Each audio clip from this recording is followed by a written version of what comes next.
Hey guys, it's Leo, and this is the first Ask Cinnamon video. I asked you guys to send me questions on my social media, and I'm gonna be honest, I was really scared that I was not going to receive any questions at all. So I'm very thankful to everybody who sent questions and made this video possible. I'm very, very thankful for that. Thank you very, very much. So I'm going to read some of the questions you sent and I'm gonna answer, and we're gonna talk about some things. So if you want to still send your questions, you can do it here. You can do it on my Twitter, on my Tumblr, on my Instagram, wherever you want. I am Magical Cinnamon in all of my social media right now. And I plan on doing a video like this maybe once a month so that the channel is moving, that things are happening here on the channel, and it's like a nice place for us to talk about different things and different stuff. And so you can ask basically about anything you want, about Precure, about magical girls, about anime, about things I like, personal stuff, you name it. So let's do this. So Precure Fangirl on Twitter asked, what is your least favorite Precure season and why? And then Justin Carino, surrounded by Pearl on Twitter, also asked, what do you like about said season? Well, first of all, I think that, at least for me, I like to keep a positive view on things. So I think that every time I'm going to say something bad about something, I like to try to balance things, because I think that positivity is something great and it's something that should be also celebrated. But at the same time, there are some things that don't really please us, and we should be free to talk about them as well. So to answer this question, there's only one Precure season I didn't throughoutly enjoy it at the time, and I don't really like it. And I am considering every single season apart from Yes Precure 5 Go Go because it's the only season that I haven't watched completely. I still haven't finished it. I really need to go back to it one day. So the season that I am talking about now is Doki Doki Precure. Doki Doki is my least favorite Precure season, and I'm going to say the bad points and the good points of it because I'm going to answer both questions at the same time. I think that one of the things I don't like about Doki Doki is the powers of the cures.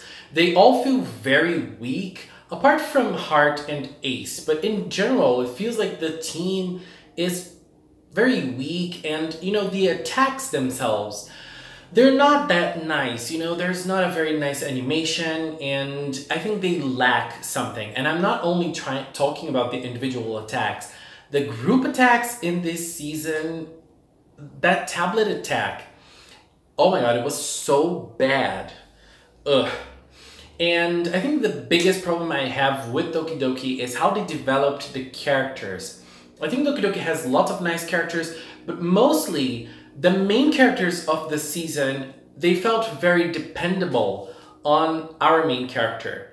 Mana is kind of like the center point of everything, and I think that all of the characters, they see something in her, and they connect to her so strongly. And I don't believe that she's strong enough to lead the season. So I felt like the character development in this season was really bad, and I didn't like the development of it at all, at least concerning the characters.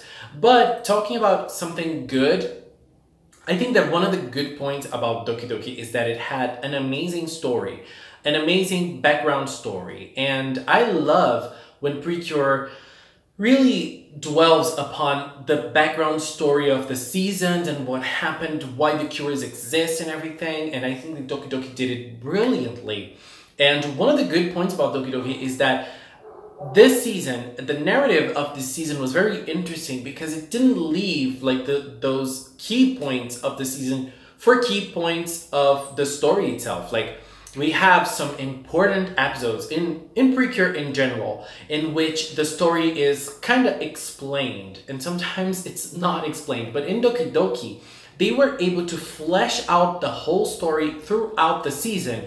So it felt like there were almost no filler episodes in Doki Doki, and that's a feat. And another thing I really like about Doki Doki is Cure Ace. I know lots of people don't like her. I know when she appeared, it was kind of like something that people were not expecting, but I do love Cure Ace. I think that when she appeared, she brought a fire to the team. The team was dead when she appeared because there was something that impacted Mana hardly. And the other three characters, they didn't really exist in the season, let's be honest. They didn't really exist, and they were all dependable on Mana to see how they would feel at every single time. That irritated me a lot. And so by Mana being dead, the others were dead as well. And when Cure Ace appeared, she brought a new fire into the group, and I loved how she was very critical of their actions, because they're cures. They need to fight, they need to stand up for themselves and for what they believe in.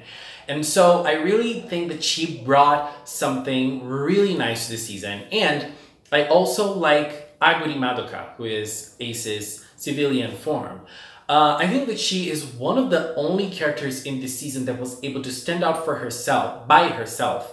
You know, she was not dependable on Mana as a character. And that is something I really like about her. And I think that her development as Cure Ace and as Madoka worked really nice. I love that episode in which we learn a little bit more about her and how she was born in this world and her relationship with her grandmother. That episode was really touching, and I remember I cried in that episode, and it was very beautiful. It's my favorite Doki Doki episode. I really enjoy it. So there is another good thing about Doki Doki. The villains, the trio of villains of this season they're really good. Ida, Marmo, and Belle. They're amazing. There are other villains in this season. They appear for like 5 episodes or something. They appear and then they disappear. And I'm not counting them, obviously, but you know, the 3 villains that we had in this season, they were very good. Another good thing about Doki Doki. And obviously the endings. Come on, the endings in Doki Doki, they were also very, very good. Now let's move on to the next question, which was done by Leahy Solo Squad, Spooky Siamur on Twitter as well. And the question is as goes. Who's your least favorite Cure, mascot, and villain? My least favorite Cure is Cure Heart. Well, I think it's no surprise. I think that when Mana was created as a character, they put in lots of good characteristics on her. She is very positive. She always keeps a smile on her face. She's always strong. She's very intelligent. She's good at everything she does. She never lets anything beat her apart from Regina. And, you know, I felt like for a character as perfect as that, there wasn't a real counterpoint to her in the season itself, like inside her. You know, so I feel like those are very good characteristics, obviously, but they don't work all at the same time in a character. You know, I feel like it was a big problem, and it was a bigger problem because she was leading the season and everybody was so on to her. And that became a bigger problem. Like, she wasn't strong enough to lead the season being like that. I felt like because of all those good characteristics she had, I felt like she was kind of like a flat-lined character. There was no nuance to Mana Cure Heart. But let's say something good about Mana. Her design as Cure Heart is one of my favorite pink Cure designs. I really like her design. I think she's very beautiful. Unfortunately, I don't think it really showed. Like, her transformation is very simple. Her individual attack is also very simple. But the visuals, on point. I love the visuals on Cure Heart. Now to my least favorite mascot. As Precure needs to sell toys, I think that they try to create very endearing mascots. They always try to build lots of charisma, cuteness, and they want us to like them. So I think that they mostly succeed most times. It's hard for me, at least, to think about a mascot I don't like. So I'm going to choose a mascot that irritated me so many times in her season, and it's Lulun from Futari wa Purikyo Max Heart. I don't remember if Lulun appears in Futari wa Purikyo. I'm not sure. But Lulun, oh my god, she cried so much. She threw so many tantrums. Oh my god. But Lulun is so cute. And, you know, I think that as the season progressed, I ended up kind of like having an affection for her. And I kind of like her, you know. So I'm choosing Lulun only because I cannot think of any other mascot that I dislike. But there is a very big criticism that I have to make here, which is Coco and Nuts. I mean, they're nice characters, and I think they work nicely as mascots because they are kind of like mentors. They're the mentor type mascots in Yes Precure 5. But their voices, when they're mascots,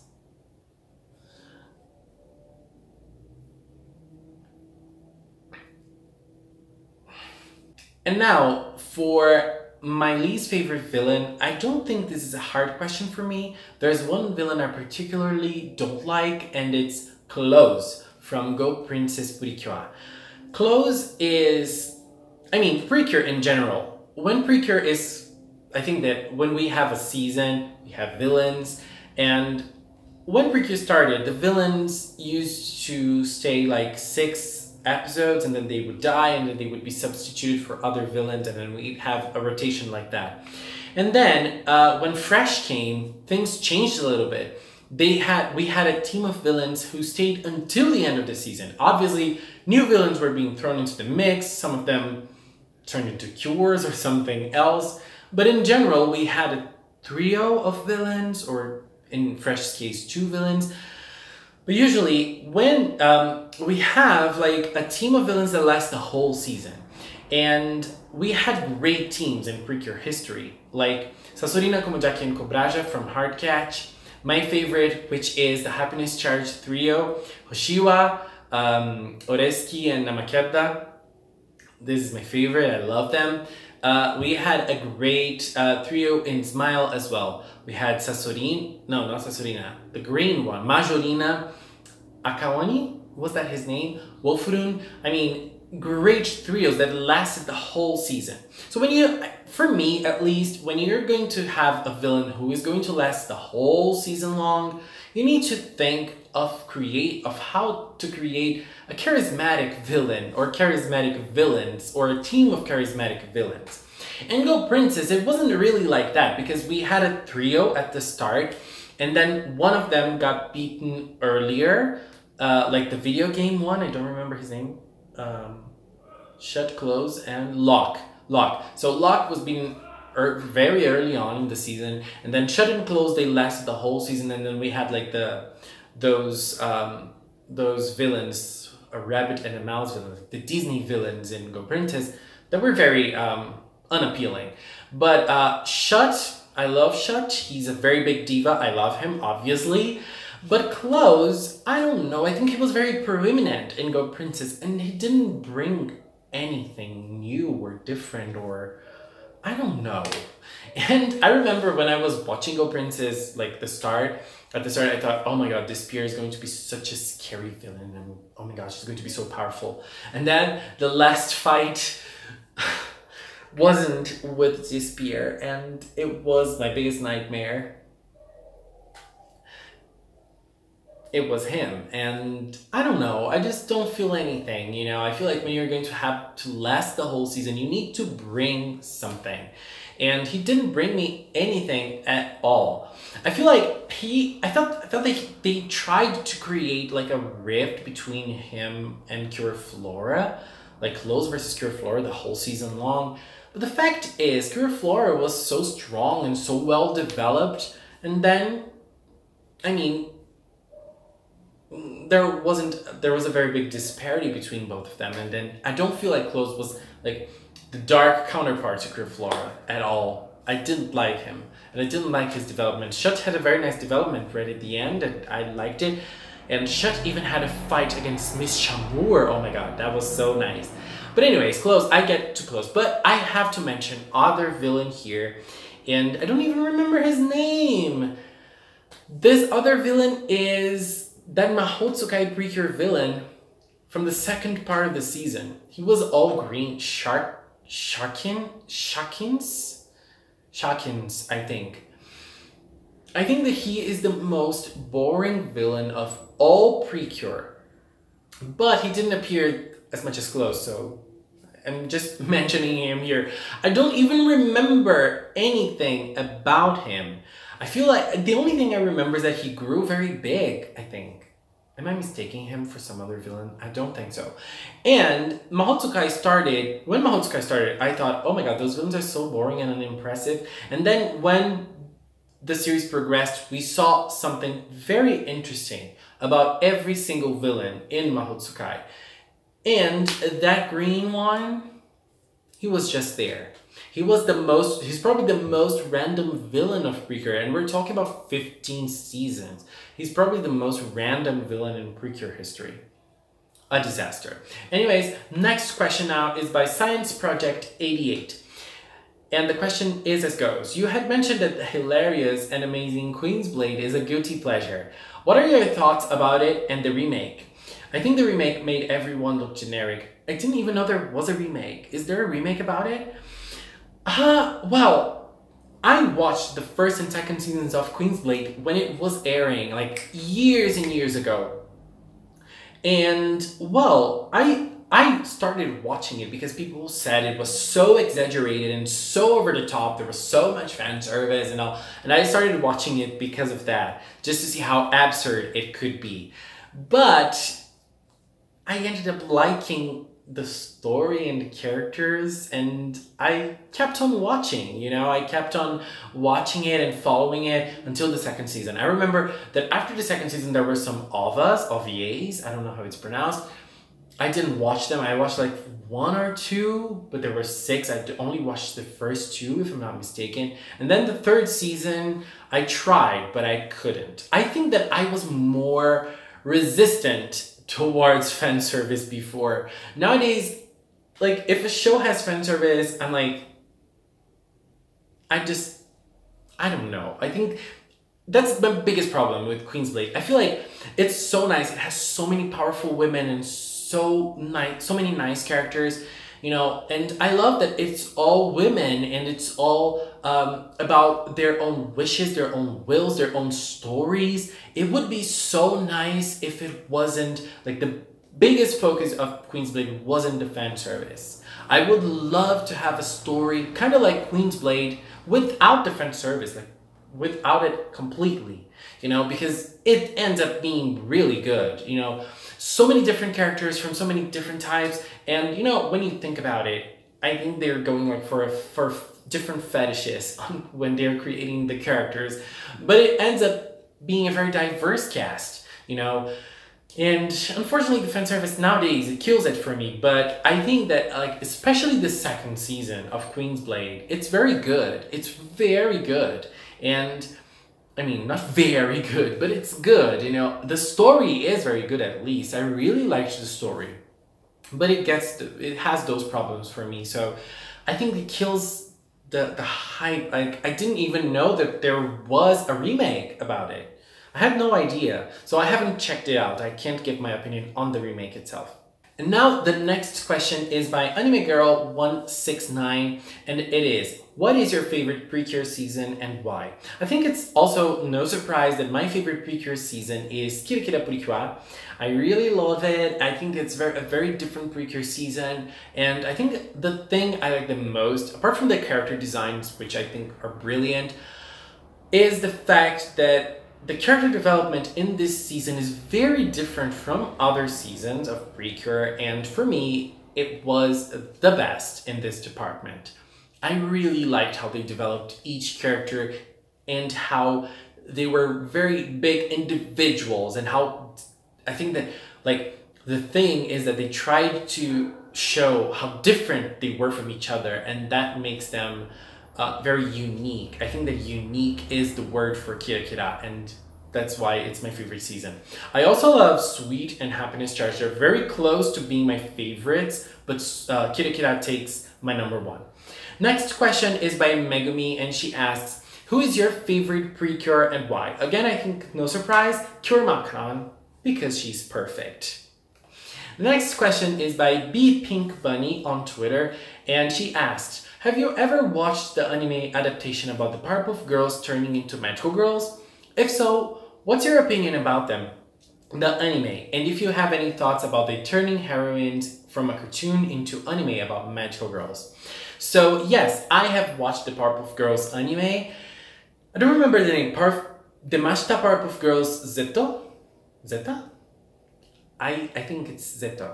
I'm not sure, but I have watched this anime, but I have a kind of a story with this anime. So let me tell you. I remember that when this anime started airing, back in the day, I watched the first episode. I watched it raw with no subtitles. I watched the first episode and I hated it so much. I thought it was such a big disaster and I was like, oh no, what did they do to Powerpuff Girls? This is so bad. And I stopped watching it. I never went back to it again. I never even wanted it near me. Like, I really hated the first episode.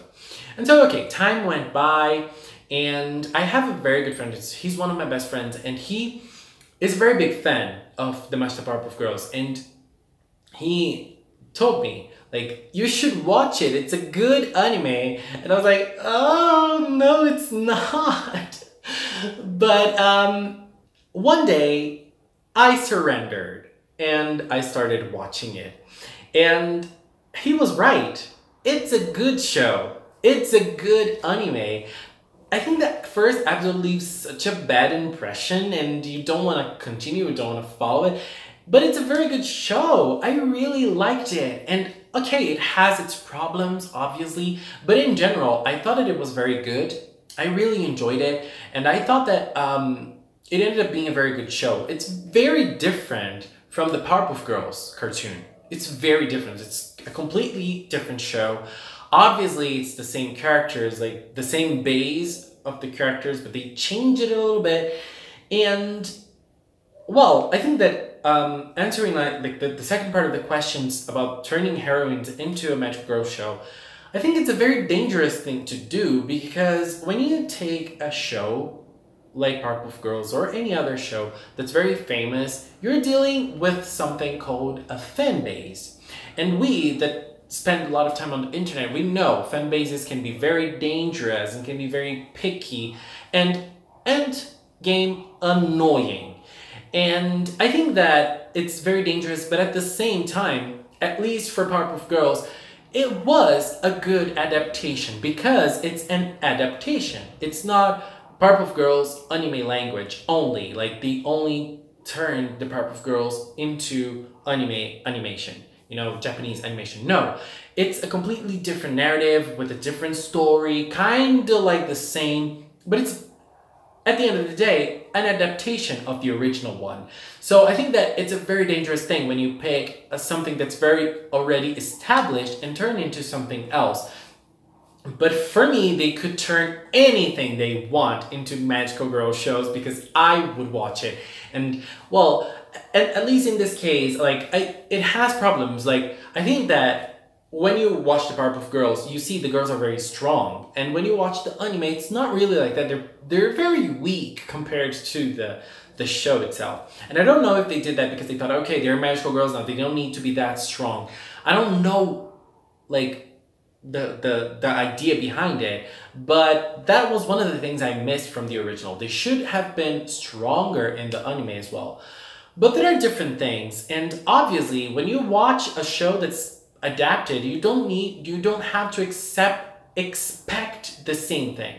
So yeah, that's a very good show. And it's interesting because from the Powerpuff Girls, I have trouble with their English names. The blue one is my favorite, Bubbles. She's my favorite from the original girls. But when I watched the anime, Buttercup ended up being my favorite, the green one. She ended up being my favorite in the anime. So I think that another thing they did nicely was to work with their personalities. So it's very nice. It's a very nice thing. So I enjoyed it as well. And I enjoyed it how they were able to work with their personalities and develop their personalities in the anime. I mean, it's a different narrative, as I said, so they did it perfectly. So yes, it's a good show. If you haven't watched the Match the Powerpuff Girls, you should watch it. It's not that current, but it's very good. I really enjoyed it. There were so many nice episodes. You should watch it, and Buttercup is amazing. Now for the next question, Kurisu asked, what drew you to Precure in the first place? What do you love most about the series as a whole? Well, before I started watching Precure, I was always a Magical Girl fan. And I remember at the time, I was watching Mermaid Melody. I was waiting for more Mermaid Melody episodes to be released, subbed. And I was searching for more Magical Girls, and I found Precure. I remember Splash Star was airing at the time, so I started watching the first season. I remember Adi and I was the fan sub.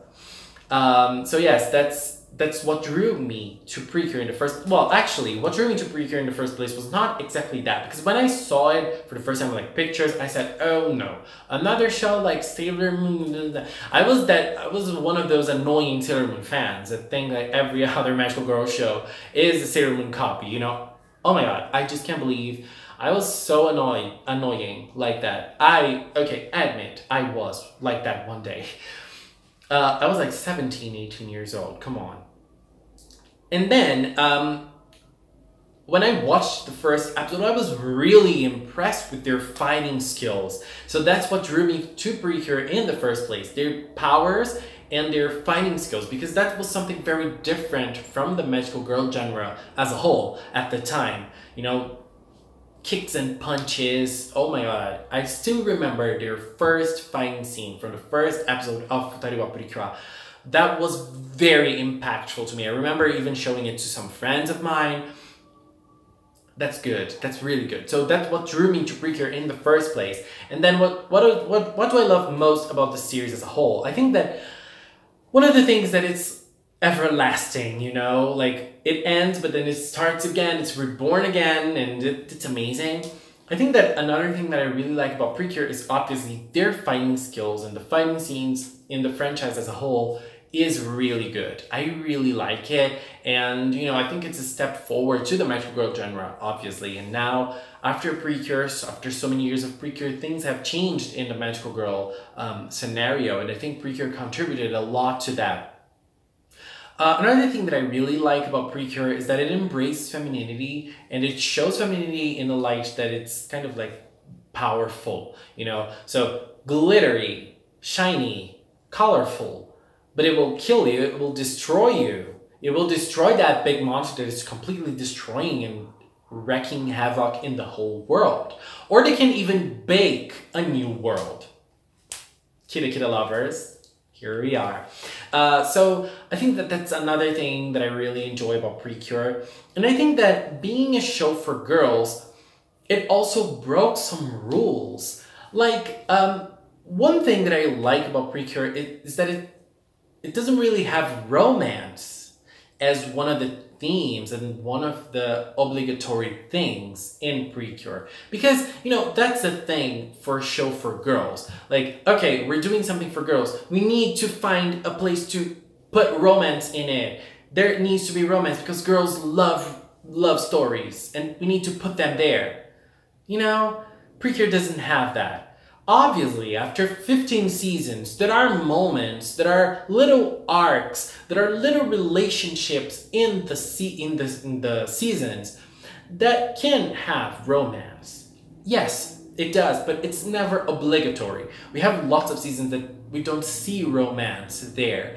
And that was, at least for me at the time, so refreshing. It was a breath of fresh air. It was something really good to see, to know that there was a very big franchise for girls who wasn't really focusing a lot on romance. And that's another thing about Precure that I really enjoy. Now, for the last question, it was done by Precure and MathFan09 here on YouTube. And the question is, for my question, I would like to know how you got interested in the Magical Girl genre in the first place. So, I learned about the Magical Girl genre with Sailor Moon when I was a very young kid. And, well, another thing that I have to admit, I was always a very gay kid. even when I was really young. I always loved Disney princesses. I always loved feminine things. But I also liked action a lot. I played a lot of video games, fighting games. I liked watching sports. Like, I like dancing. I like watching people dance as well. So I like action. I like a lot of action.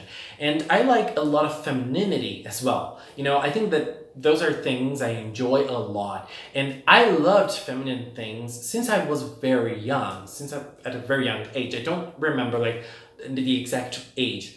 But when Sailor Moon was airing here in Brazil for the first time in the 90s, I didn't watch it, I didn't even know about it, but there were lots of merchandise. And when I saw merchandise from Sailor Moon, I bought like little magazines, stickers, and everything. So I loved that. You know, I loved seeing those girls with very colorful designs and pretty designs. And at the same time, they were able to fight, they were able to use powers. That for me was legendary and groundbreaking at the time. Me as a kid, like an 8-year-old kid, I don't know. For me, that was something very big and very important. I loved it. I wanted to be a Sailor Guardian at the time. And so that drew me to the genre. That was the first thing that drew me to the genre. You know, seeing girls able to embrace femininity and fight at the same time. Because when I was a kid, femininity was like Disney princesses. Yes, they were very beautiful, but they weren't powerful. They didn't really fight at all. Like, you know, at least in their stories, in their first stories, they fought in their own way, okay? But, you know, in general, they had to be saved, they had to be rescued. And I think I saw something different in those shows, Magical Girls shows, like Sailor Moon. And I remember Ray Earth also aired in Brazil when I was a kid. That also brought me even closer to the genre. And then when Sailor Moon started airing, years later, Sailor Moon R started airing and I was watching it. And I was already a big fan of Sailor Moon even before watching it. So yeah, I think that's another thing that I love about Magical Girls. You know, nowadays, I see it as a different thing. I mean, I don't think a girl needs to be feminine to be strong, you know? But when I was a kid, femininity was a very important part of things for me. Being a gay kid, you know, I loved it. And now I see that sometimes it's important to break away from femininity in women media. You need to break away from that. And I think Precure can do that as well. Even Sailor Moon did that with some things. And, you know, at the end of the day, I love Magical Girls. You guys know that. And I have my story with Magical Girls, as you guys know now. Anyways, guys, after half an hour, this is over. I'm so sorry. I ended up talking way more than I wanted. But you guys know me. I can't be concise. I just can't. I keep on talking. I just want to make my point across. I'm sorry. I need to work on that. Anyways, if you sent me your question, I'm very thankful. And if you want to send me your question for me to answer in a future video, please do. And I will keep on archiving the questions, and then I'll do the next one probably next month, because I want to keep the channel moving, not only one video per week. Anyways, guys, thank you so much for watching this long video, and I'll see you next time. Bye bye.